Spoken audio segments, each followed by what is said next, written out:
your weight? Wait, I would like to say thank to David Singson and to all the Filipinos and Madam President Gloria. Thanks God.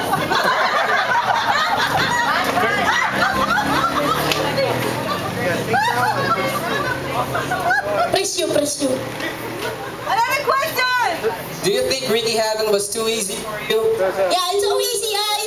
In the first round, you back up, I punch the chin on your face, I should jump in the uppercut. It's so easy.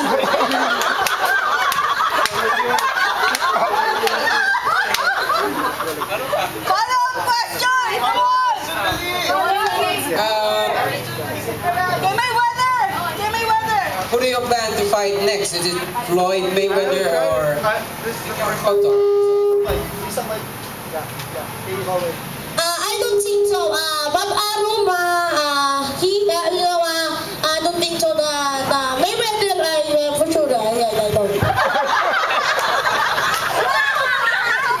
What happens if